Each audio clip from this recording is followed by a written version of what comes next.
Desde que o neoliberalismo ele surgiu, ali em meados dos anos 60, com seus mentores intelectuais, Ludwig von Mises e Friedrich von Hayek, e com seus mentores políticos, Margaret Thatcher e Ronald Reagan, o mundo e os países que adotaram essa política econômica teve como característica fundamental uma forte reação às políticas tidas como de estado de bem-estar social.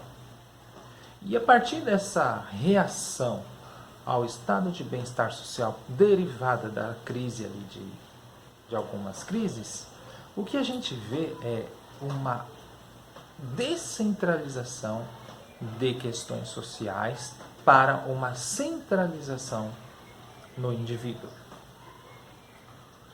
Isso a gente vê de maneira muito clara na frase da Margaret Thatcher, quando ela diz: não existe essa coisa de indivíduos. O que existe, não existe essa coisa de sociedade. O que existe são famílias e indivíduos. Significa dizer que quando você pensa dessa maneira, questões relativas sociais, elas não vão estar em pauta. O que vai estar em pauta é única e exclusivamente você. Significa dizer que você será o responsável por sua ascensão social e por sua derrota. É por isto e por essas razões que o neoliberalismo ele prega algumas características fundamentais, como a descentralização do Estado para que deixe o mercado se autorregular, a centralização na liberdade e responsabilidade do indivíduo. Significa dizer que se você não conseguir determinadas ações, se você for um fracassado na vida, a culpa é única e exclusivamente sua. Não interessa questões sociais. A culpa é do Estado porque houve uma crise na sociedade e isso acarretou nas pessoas. Não. No neoliberalismo, eles pregam por essa questão da individualização, o mercado correr solto, sem regulação estatal, e além disso, também ocorre a ideia de, de imprevisibilidade e eficiência. Então, o indivíduo que ele não tem uma estabilidade, ele tem instabilidade por conta que se ele trabalha no emprego e há uma instabilidade, ele vai correr atrás para mostrar uma eficiência cada vez maior, então ele vai tentar se aprimorar a cada dia para ser mais eficiente. Isso a gente vê nos discursos, por exemplo, do João Dória, que recentemente fez um comunicado ao Dia dos Professores, no qual ele diz: você, professor, que está constantemente se renovando, que busca cada vez mais coisas para o seu aprimoramento do trabalho, significa o quê? Nessa frase aqui, que eu apenas comecei, já mostra o posicionamento dele ideológico em relação ao neoliberalismo. E como vocês sabem, o neoliberalismo ele se transformou não somente numa doutrina econômica, ele é uma razão de vida que você vê espalhada nos discursos de todas as pessoas praticamente. Uma outra característica fundamental que é preciso saber é: o neoliberalismo ele não se implantou de maneira democrática.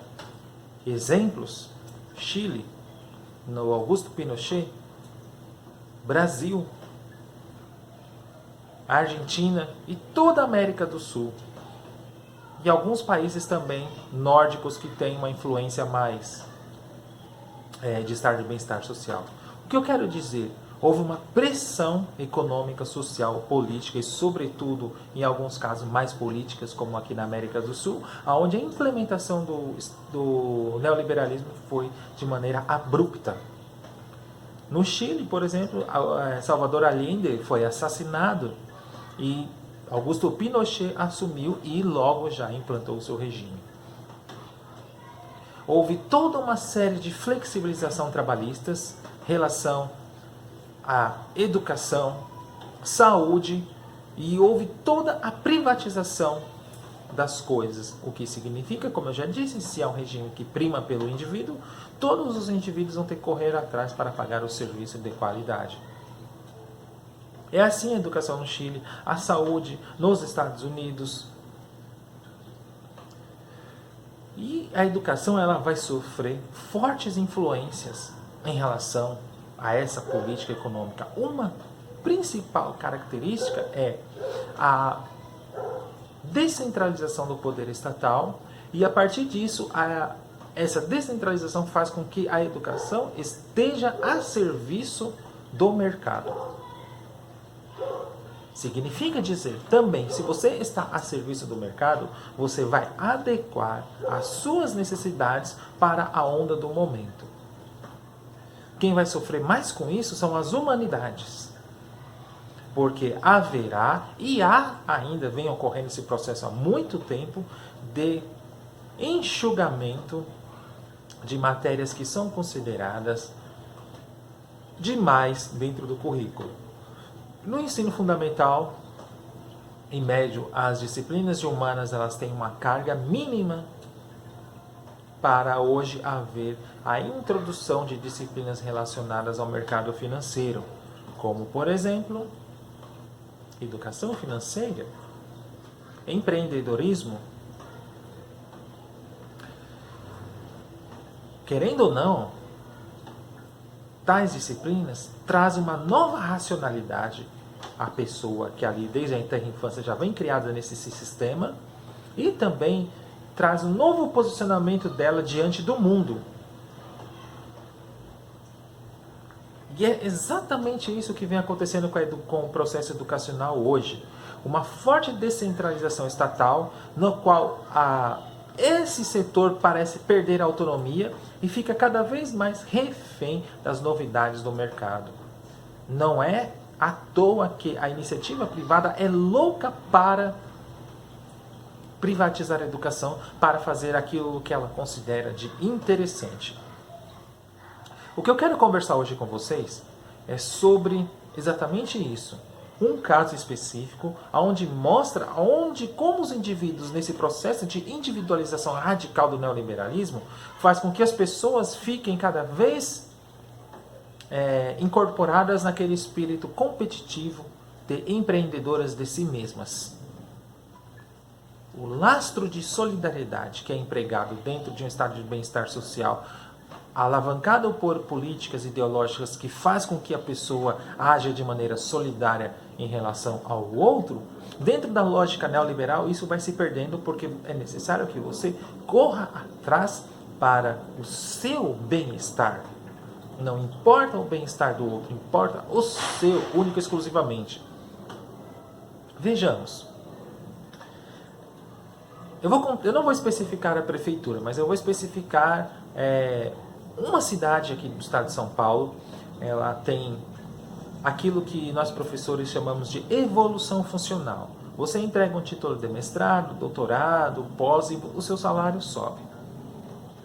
E aí, diante disso, vem as faculdades que vão oferecer esse serviço, muitas vezes de qualidade duvidosa, mas ela está ali cadastrada, válida no MEC, e você vai, entrega o título e sobe o seu salário. Agora, houve uma novidade aí. Dentro desse critério de evolução, para você conseguir mais pontos, que significa dizer, quando você tem mais pontos, você tem o poder de escolher melhores salas, melhores escolas. Você pode entregar agora artigos científicos e livros. Logo quando isso saiu, já apareceu faculdades oferecendo para você publicar os seus artigos. Logicamente não de graça, você vai pagar. O que eu quero dizer com isso e com essa lógica neoliberal que eu acabei de explicar? Como o neoliberalismo ele funciona nessa questão da autocompetitividade, onde as pessoas vão correr atrás e os indivíduos ficam ali, cada um correndo atrás do seu, onde cada um é empreendedor de si mesmo e empresário de si mesmo. E quando há esse oferecimento, já aparece uma empresa que vai oferecer esse serviço e você vai lá e faz. Significa dizer que há uma perda de qualidade no processo educacional. As universidades públicas elas ainda têm, dentro das revistas científicas, essa questão da qualidade. Porque você desenvolve uma ciência, porque Você publicar artigos, você está fazendo um desenvolvimento da ciência e muitas vezes pode contribuir para a qualidade da ciência no Brasil. Mas nesse caso não, porque você vai pagar para publicar e muitas vezes a qualidade do artigo é duvidosa. Mas o que importa não é a qualidade do artigo, o que importa é a sua publicação para você receber os pontos e assim conseguir, dentro da competitividade entre os indivíduos, você escolher melhores escolas. Veja só como essa lógica faz com que as pessoas acabam competindo entre si mesmas e dentro disso a completa destruição de qualquer lastro social e inclusive de qualidade educacional. Ou você acha, por exemplo, que um artigo pode até ser bom um artigo, mas a pessoa escreve às pressas e entrega numa revista dessa para subir e a obter única e exclusivamente os pontos, haverá qualidade educacional nesse processo? E essas revistas, elas estão submetidas realmente ao Ministério da Educação, no qual ela tem uma nota suficientemente de qualidade? É isso que acontece hoje dentro dessa lógica. Todas as coisas dentro do próprio capitalismo se tornam mercadorias. Desde a prostituição, que é uma profissão mais antiga, até você mesmo oferecer sua força de trabalho, seu intelecto para produzir artigos, por exemplo. Logo, vai aparecer pessoas oferecendo para fazer artigos e você vai lá, paga, e a pessoa entrega o artigo para você e você entrega na prefeitura e sobe os seus pontos e você consegue aquilo que você deseja, que são os pontos para obter uma melhor sala de aula, uma melhor escola, etc. e tal. Veja só como esta lógica nos engole e a gente vai de livre e espontânea vontade. É isso que o filósofo coreano-alemão Byung-Chul Han vem nos alertando faz tempo. Por que a revolução não é possível? Ele fez um debate com Antônio Negri, que saiu no jornal El País, interessantíssimo, eu sugiro que vocês vejam. Ele diz assim: Antônio Negri não percebe que esse conceito de multidão, onde as pessoas vão talvez buscar ali qualidade nos seus serviços essenciais, tentar transformar, reivindicar a cidadania ali, isso não é possível dentro de uma lógica neoliberal. Essa transformação essa multidão fazer a transformação. Porque nós estamos num regime chamado neoliberalismo, aonde não há mais aquela pressão, quando era a sociedade fordista, aonde não há mais uma perseguição contra a liberdade, aonde há uma coerção, vamos dizer assim, sobre a liberdade da pessoa. Hoje não. É aquilo que ele escreve logo no primeiro capítulo do seu livro Psicopolítica, Neoliberalismo e Novas Técnicas de Poder. A liberdade é episódica. Nós estamos na transição daquilo que o Herbert Marcuse detectou já lá nos final dos anos 60 para 70, que é a passagem do sujeito do princípio de realidade, que ele faz análise de Freud, para o princípio do desempenho. Dentro desse contexto industrial do qual Herbert Marcuse estava, o sujeito ele vai se autocentralizar no desempenho, buscando a eficiência sobre todas as coisas. E o Byung-Chul Han, ele percebe isso, só que dentro da lógica neoliberal a gente vai para esse princípio da eficiência. Ele não chama de princípio de eficiência, ele chama de sujeito da eficiência. Sujeito do desempenho. Que a gente pode fazer ali uma espécie de desdobramento desse autor da escola de Frankfurt.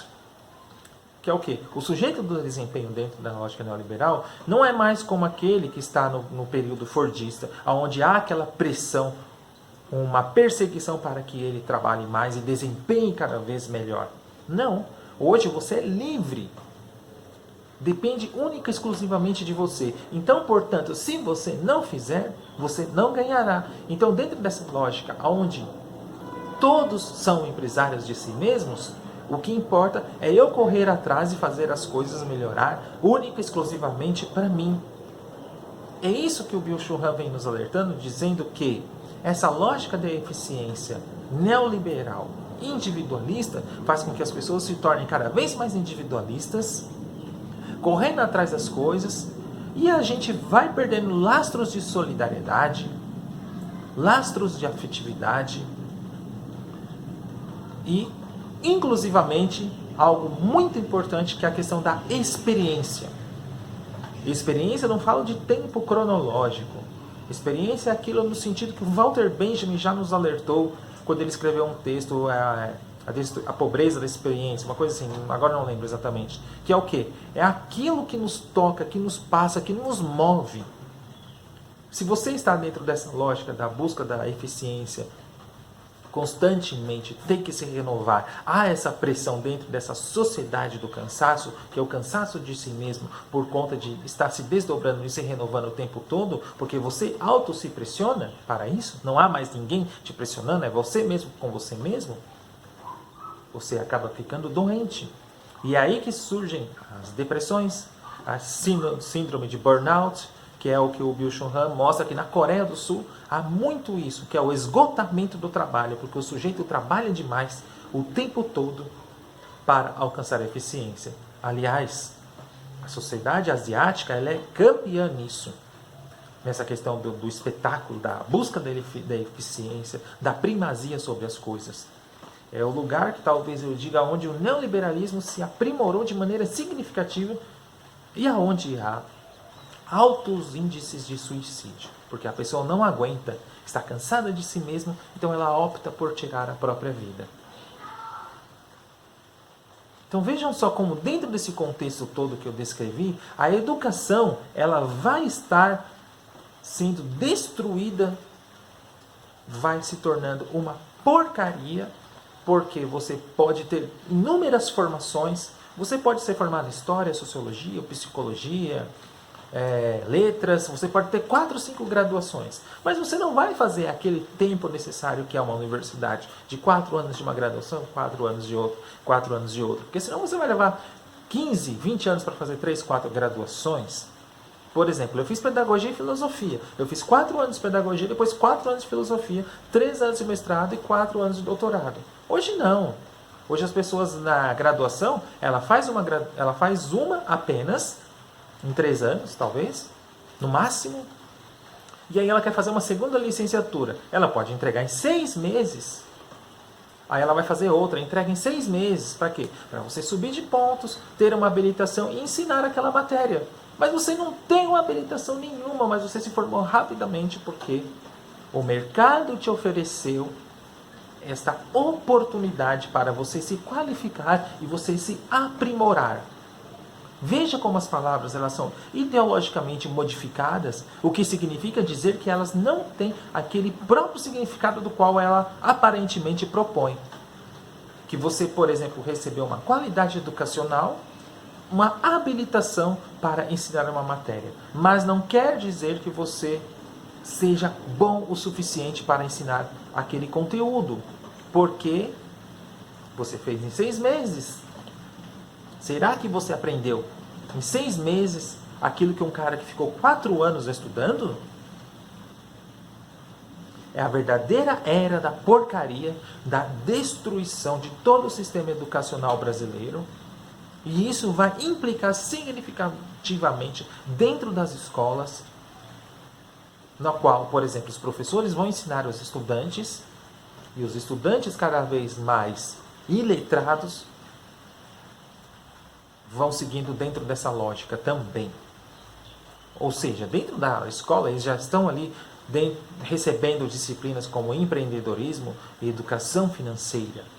Mas uma educação como, por exemplo, o Sérgio Paulo Rouanet escreveu num livro chamado As Raízes do Iluminismo, em um texto especificamente chamado Reinventando as Humanidades, onde você vai estudar história clássica, letras, línguas estrangeiras, artes. Isso não vai existir mais, porque dentro desse sistema, dessa lógica neoliberal, isso é perda de tempo. É necessário que você se aprimore dentro daquilo que o mercado está propondo. Com isso, nós criamos sujeitos cada vez mais esvaziados, mais alienantes, mais iletrados e, sobretudo, Quero ver se você adivinha. Aquilo que o Bertolt Brecht já detectou quando ele escreveu um poema chamado O Analfabeto Político. Ele não consegue relacionar as causas com os fatos, os acontecimentos e com, sobretudo, a sociedade. Ele vai ter um olhar único e exclusivamente específico, mas muito específico, do qual ele vai reproduzir. Ele não vai entender o processo. É essa destruição da educação brasileira que o neoliberalismo impõe por meio daquilo que eles chamam de flexibilização. Você quer, por exemplo, ter uma outra formação? É isso que o mercado propõe. Vá, faça um curso de 6 meses. Você quer ter uma formação? Faça um curso aí de 6 meses. Ah, eu não tenho tempo de escrever? Contrate alguém para escrever para você. É exatamente assim que acontece. As pessoas vão criando necessidades, vão criando vínculos com essa sociedade neoliberal e vão criando empregos provisórios, é lógico. Então eu vou fazer artigos para as pessoas que não têm tempo para conquistar alguns pontos e eu cobro por isso. Eu vou pagar eu escrevo um artigo, eu pago para publicar numa revista de qualidade duvidosa, que isso não vai contribuir de maneira nenhuma para o debate da ciência brasileira. O que importa é eu receber os pontos. Veja aquilo que eu falei lá no início do neoliberalismo. É o deslocamento da centralidade do estado de bem-estar social para a individualização das pessoas de maneira abrupta e colocada não democraticamente. É a verdadeira destruição de todo o lastro social e de toda uma significação de acontecimentos do qual você teria a capacidade de explicar. Mas como você vive dentro dessa lógica, como as coisas são muito específicas, você não vai conseguir explicar fatos, causas e como que isso implica na vida das pessoas. É por esta razão que neoliberais, eles têm um cunho autoritário, porque isso é imposto às pessoas, a partir de um momento ou de outro elas têm que pensar assim. E foi assim, por exemplo, como eu, professor, eu percebi isso dentro de sala de aula, como isso vem de maneira de cima para baixo. Recentemente, lá na educação onde eu trabalho, chegou, uns 2 anos atrás, se não me engano, um material para você ensinar educação financeira e empreendedorismo. Mas aí eu pensei, mas espera aí, aonde que eu vou encaixar as matérias de língua portuguesa, de artes, as humanidades em geral, matemática, aonde há uma interdisciplinariedade, aonde há esse discurso amplo e incisivo do qual as pessoas poderiam fazer? Não há esse discurso amplo. Única e simplesmente se vire. Faça isso com as crianças, dê um jeito, encaixe no seu currículo. Quer dizer, no seu currículo não, encaixe dentro do currículo que é proposto. Perceberam como a relação ela é autoritária e como ela é imposta a todos? E do dia para a noite você se vê como um sujeito que deve ensinar aquilo. E aí cria-se essa mentalidade de pessoas da qual vão pensar como aquele menino desde a tenra infância. Ganhar dinheiro. Aquele que eu fiz no vídeo anterior, que é o chamado de Kid Investidor. Você fala de dinheiro o tempo todo, de mercado financeiro, explica lindamente como você ganhar, mas você não tem capacidade nenhuma de pensar além daquilo. O Sérgio Paulo Rouanet, no livro Reinventando as Humanidades, no artigo, ele diz assim, por que é importante as humanidades? Porque ela vai trazer um olhar sensível para as pessoas e a capacidade de você fazer um sobrevoo sobre o que vem acontecendo na realidade. E é justamente isso que o neoliberalismo não quer. Pessoas capazes de fazer um sobrevoo, altamente capacitadas, não somente em encaixar o parafuso do lado esquerdo do dedo. Ou seja, uma metáfora besta que eu fiz aqui. uma especificidade muito específica. É necessário que você só faça isso. Nada mais além do que isso.